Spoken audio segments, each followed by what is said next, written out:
Hello guys, I haven't done one of those in a while, but here we go. This will be a short farming guide, one of my favorite farming locations in the recent days, and this one is just so great because it's pretty much uncontested, and if you just want to sit back a bit and farm while you're watching something or you do something else, then this is definitely the place for you to go. So on high population servers and Elysium, I think all of the servers are pretty much high population at this point.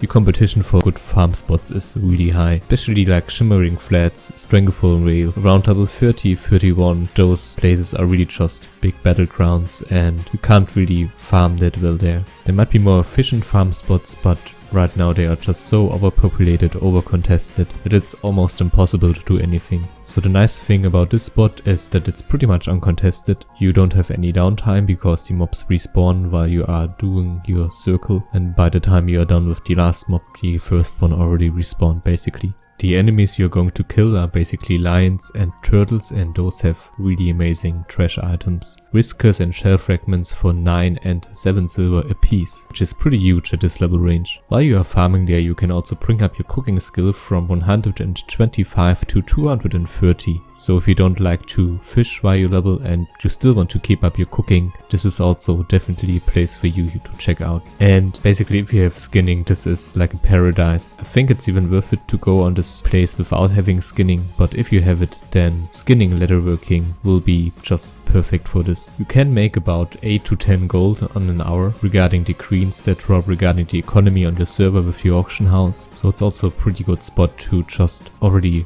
start to work towards your mount level 40. To go in a bit more detail about the enemies you're going to kill, you have those lions you basically kill for the whiskers and for the lion meat to bring up your cooking skill and to sell it in the auction house. And then you have the turtles, which drop those really well with shell fragments and other kinds of grey vendor items. And first and foremost, those clams. And with those clams you can also bring up your cooking skill.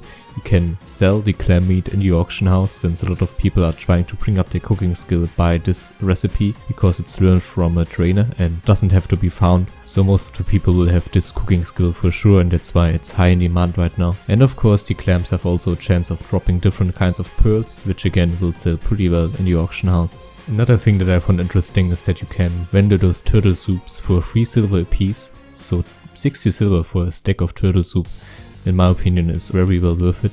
I even bought some more turtle meat from the auction house just to transition it into the turtle soup and then just vendor it. Because to be honest, turtle meat is a bit over farmed right now. You can find it very cheap in the auction house. But if you do, then just, again, use a recipe that you got from the quest that we also can do while we are farming there. That's also a thing I have to add here. And just vendor the turtle soup. For that I would almost recommend you to go rank 3 in PvP, so you get another 10% discount on these spices, and of course try to go to a faction you're already honored with, so you get another 10%. I didn't do both of these things because I'm a lazy fuck, but I would always recommend you to do it since it's a 20% discount and it's very efficient. So yeah, for me this was just my personal favorite farming spot for the last few hours, again just because it's so nice. I have leatherworking, I have skinning as well, and there was something very relaxing about just farming for a bit without having to worry about that much competition and about being ganked. So I hope you enjoyed this little tip. I hope you could get something out of this, and I would be very interested to know if you have other farming spots. What are your preferences? What do you think about this one? And please let me know in the comments. And if you enjoyed this video, if you find this helpful, then please leave a like, it would help out a lot. And yeah, of course, always let me know if you want more videos along those lines. But for now, thanks for watching guys, happy farming and stay awesome, bye!